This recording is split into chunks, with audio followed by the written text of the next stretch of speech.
Hello, this is day 7. This may be a very short update because I just did a whole update and it turned out the sound was out of sync for some reason, and so I'm redoing it. And when you redo it, you tend to be a little slower, maybe I'm a little shorter, maybe more succinct. Basically, I'm going into that period they were talking about where the scabs start to come off. So that matty stuff in the back of my throat that I thought maybe was because I wasn't swallowing, that turns out to be scabs.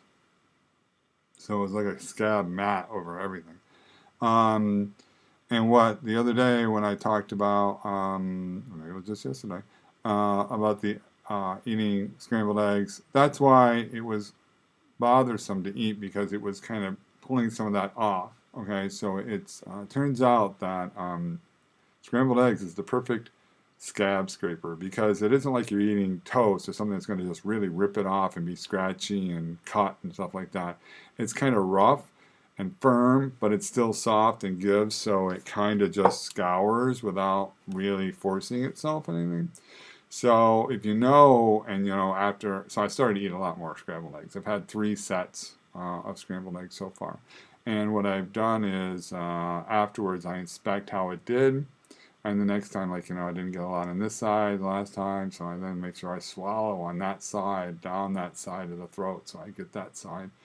And basically the palate's like 90% unscabbed, and everything else other than the tonsils. One tonsil is like only 10%. That's the side I didn't quite get so much, and the other one's like 70%. So I mean, I'm almost descabbed by purposely scouring my back of my throat. It really wasn't as bad. I mean, there was a little tinging because, but I think with the scrambled eggs, what's great is it doesn't come off unless it wants to.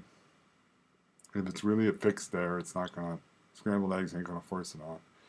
But if it's loose and ready to come off, the scrambled egg's perfect, they take it off. So it's actually an interesting technique that I'll continue. So every 4 hours, I take my medicine and I eat 6 scrambled eggs and 6 eggs scrambled and eat that, and it helps move it along. Probably won't be doing that tomorrow on the train, but anyways, that's where we're at. The pain's gone down to where, I'm relatively pain-free while the medicine's going, and between getting to the next dosage, I'm not really feeling it as much, so it's not really bad. The Luden's really helped too.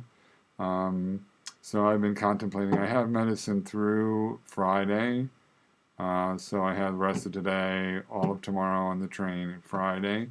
That should, and then I mean I can take Tylenol. So I haven't really thought there'd be a problem. I'm probably good and ready to go. Feeling a lot better. I'm a little bit tired right now because I missed my nap, which I usually have because I don't sleep that well at night. But I had to work today and do a task that I haven't cross-trained anybody else in the team on, so I need to kind of do that task. And it's kind of like a kind of task you don't want to be too loopy on. I don't feel loopy doing it, but it's one of those things you got to pay attention to everything. And you kind of make like a little quickie mistake, you're dealing with a situation that can kind of be annoying anyways, but that's about it. So I will be leaving tomorrow morning at 4:30, getting into Albany, or at least Schenectady, like 9:15, 9:30, and then leaving there for about 11 and getting into Plattsburgh about 3:15. So the Adirondack is the train that goes from New York City to Montreal, and that train, when it hits Schenectady, gets added on a dome car, which is an old car they used, back in the heyday of the railroads when people would ride up top and have a scenic view. So that for several weeks, like 5 or 6 weeks in the fall, they put this car onto the Adirondack train going from Schenectady to Montreal, and you can see the leaf change. So I thought it was a neat thing. I need to go out to Messina anyways. I haven't been there since my mom passed, pretty much. So we're talking, definitely like almost 4 years, a little over 4 years. And I got some things to do, so, and I'll visit my sister, and it will just, be a nice ride up.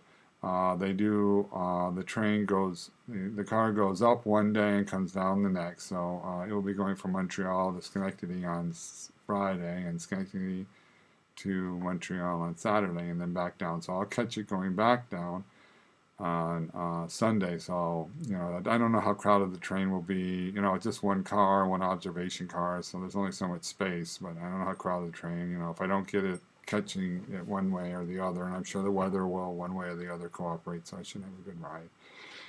I got my movies downloaded, so I'm ready for the trip. I have a 2-hour layover in Schenectady. I haven't decided whether I'm just going to walk out, and the train station is usually in the center of town, so it's not such a bad deal. But I will have my little rolly luggage with me, but I don't know. If not, I got a good movie. The X-Men movie just came out on digital. It's not even on a disc yet, so I'll probably watch that for that 2 hours if it comes to that. Yeah, so I'm good. This will probably be my last update. I'll probably do a wrap-up update next week, but I won't be doing daily updates anymore because I'm pretty good, other than being a little tired right now. Other than that, I'm good to go. If you see me in person, you can ask how it went as far as, eventually the plan is to let it heal,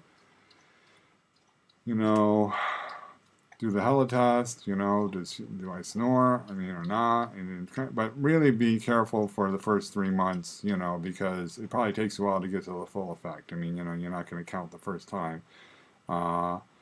I really do, I've tried making a snoring sound now, but it's really more difficult to do, I guess because it was swollen and everything, it was a lot easier to do. Now that it's less swollen, as it tightens up, it'll become harder and harder to do that, so maybe that part. And then probably 6 months down the road or so, I'll have a sleep test done, because you can still have sleep apnea without snoring, so we want to make sure, how good is it. So that's probably the medical thing at that point. I'm really hopeful because CPAP just was not working for me as far as that a full face mask. It was just uncomfortable.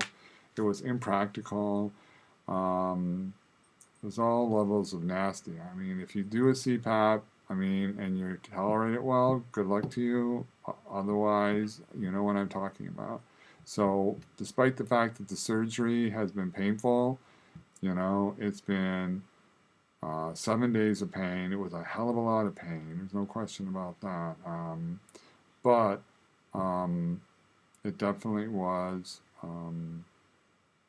I think it's going to be worth it. Hopefully it works. If it doesn't work, it's not worth it, obviously. But you need to make sure you're the right patient for this type of surgery. The next step would be if it's the tongue, because that's about all I got left to do. If the tongue falls back, and they have a surgery for that. But there's really very little to do other than having a drugged sleep study where they put you under drug sleep and then they put a camera in your nose and watch you snore and see how you do it. I don't know that they do that around here, but that would be the next step.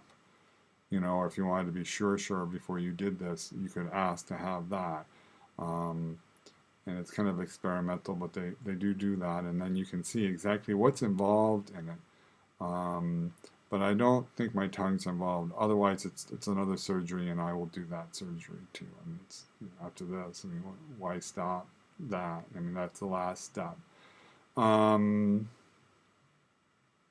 that's it.